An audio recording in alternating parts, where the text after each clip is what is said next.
Hello, and today we're going to be doing a spark plug change on the BMW F650GS DAKAR.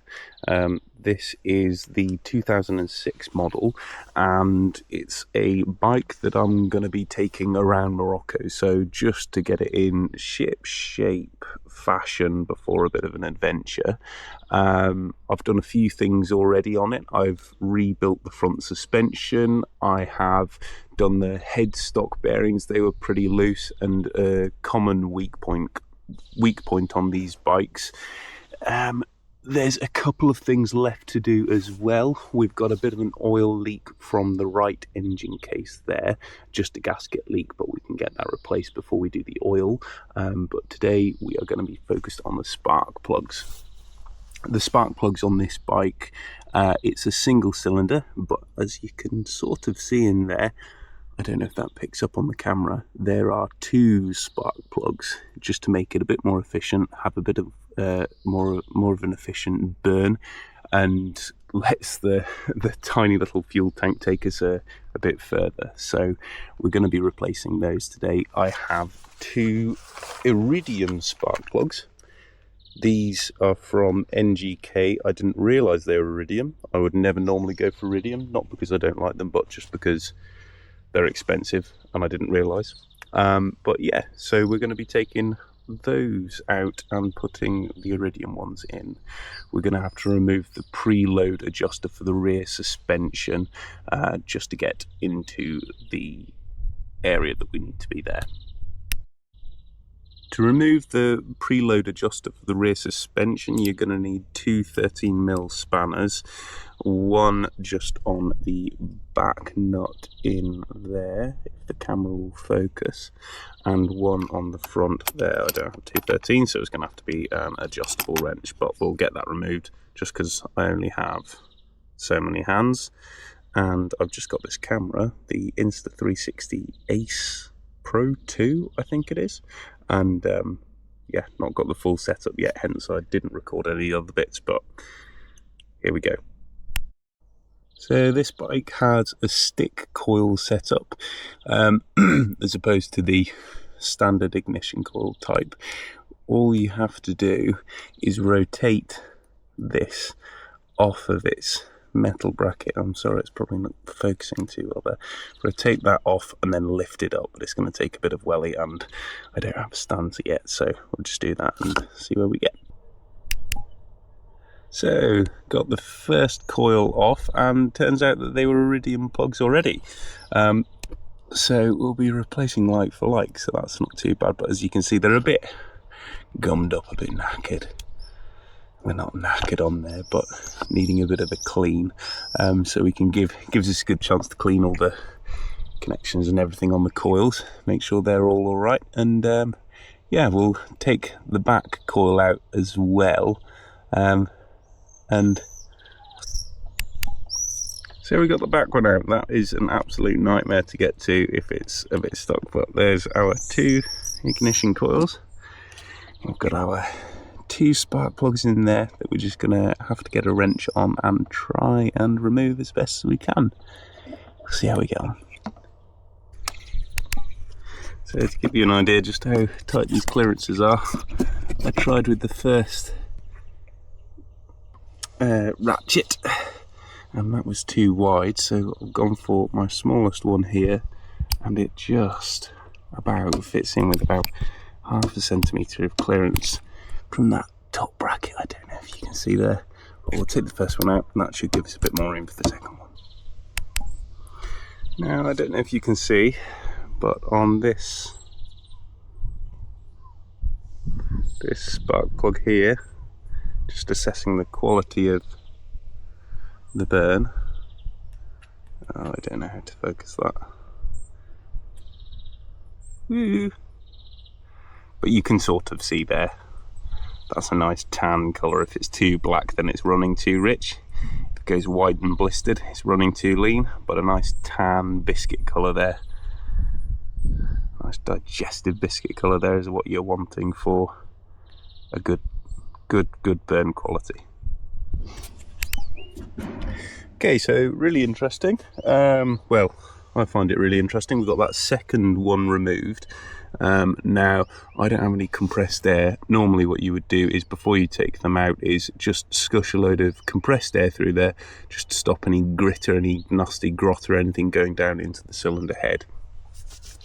As we saw before, the first plug was an iridium.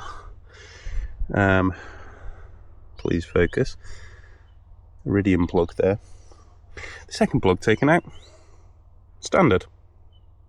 So it'll be good to get these both iridium, or at least both in the same spark plug temperature range. And yeah, that's an interesting thing there. Someone's obviously struggled to take the second spark plug out because of the horrifically tight clearances. You'd have thought for a single cylinder bike it would just be a simple, oh, that's it, sorted, no problems, the spark plugs are just there. It's not like an inline four where you have to take everything apart to remove them, but it is tight in there nonetheless. But we'll get those replaced, we'll get that sorted, everything cleaned up, and just be as careful as possible not to get any rubbish down in the cylinder head. So we got the first one back in there, a bit of a squeeze, so we couldn't get all the details for you, but yeah, just threaded it back in, managed to wiggle that ignition coil back on, and that's jobs are good for the first one. Just a fiddly process. We'll get that second one down, and what you'll find is on these new spark plugs, what they have not given us, you can see there's a threaded head there. That's not going to fit on the ignition coil, whereas you've got that cap there on the other one. What we'll do is remove that cap, put it onto that one there. So it turns out that if you try and remove the cap from the older plug variants, unlike this old one that you can just remove off, if you use too much force, they don't actually come off, but you knack the plug. So I'm going to have to go to the shops and see if I can pick up a new spark plug cap. Okay, so we found a spare part, the cap for the spark plug. At great difficulty. They don't really seem to sell them anywhere, and they're not really under anything. I'm sure you can find them online, but locally it's quite difficult. But very nice person at the parts shop said, oh yeah, we had a faulty spark plug the other day, so you can have it off that. So there we go. And what we will do is never ever put spark plugs in with your ratchet set or with a spanner. Always start the threads by hand, just because you don't want to cross thread in the cylinder head. Just get it nice and snug down there, just until finger tight. It won't go any further,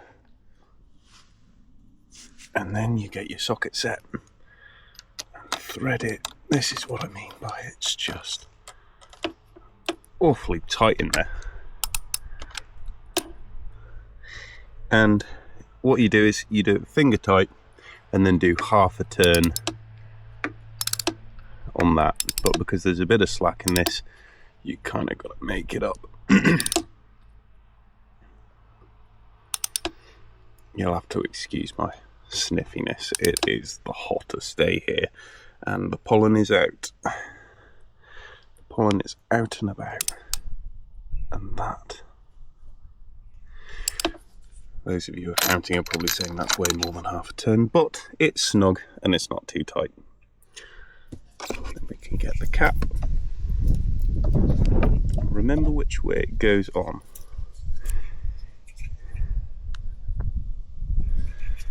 You can see the, I don't know if you can see the tab just up there. You see that tab?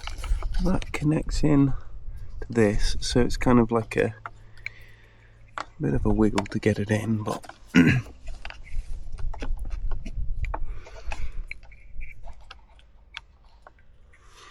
we can, oh my